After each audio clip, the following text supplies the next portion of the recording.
Bahujan Samaj party की राष्ट्रीय अध्यक्ष मायावती ने बड़ा फैसला लिया। उन्होंने पार्टी के राष्ट्रीय समन्वयक आकाश आनंद को राजनीति वारिस के पद से हटाने का फैसला लिया, साथ ही उन्हें अपरिपक्व करार दिया। दोनों पदों से हटाए जाने के बाद चर्चा का बाजार गरमाया हुआ है। बसपा सुप्रीमो मायावती अपने कड़े फैसले के लिए जानी जाती हैं। मायावती जब भी फैसला लेती हैं हमेशा चौंकाने वाला ही होता है। बसपा सुप्रीमो ने करीब 5 महीने पहले ही 10 दिसंबर 2023 को भतीजा आकाश आनंद को अपनी पार्टी बसपा का उत्तराधिकारी घोषित किया था और पार्टी पदाधिकारियों की बैठक में यहां पर यह ऐलान किया था। इसके साथ ही उन्होंने पदाधिकारियों को संदेश दिया था कि आकाश के सहारे में बसपा को आगे बढ़ाएंगी। अब मायावती ने आकाश आनंद को राजनीतिक रूप से अपरिपक्व करार देकर राजनीतिक संदेश दिया कि वह कीचड़ उछाल की राजनीति नहीं करती हैं।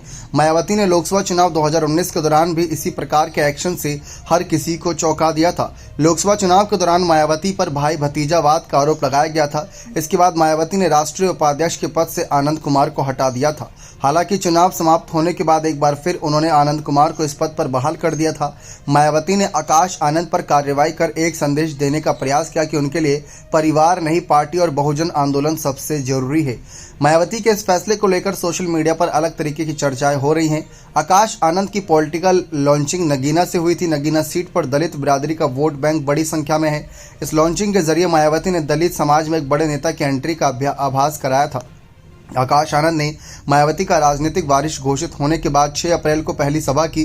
नगीना सीट से उतरे आजाद समाज पार्टी के अध्यक्ष चंद्रशेखर आजाद पर सीधा निशाना साधा था। लेकिन अब आप सभी को बता दें कि आकाश आनंद ने जिस तरीके से भाजपा सरकार के खिलाफ हमला बोला, फिर उनके खिलाफ FIR दर्ज हुई, वह सब चर्चाओं का विषय बना हुआ। इसके बाद से ही मायावती की तिरछी नजर उन पर थी। आकाश आनंद की पहले चरण में 21 सभाएं लगाई गई थी। हालांकि वे केवल 16 सभा ही कर सके। 28 अप्रैल को आकाश आनंद की सीतापुर के साथ लखनऊ के मोहनलालगंज में जनसभा थी।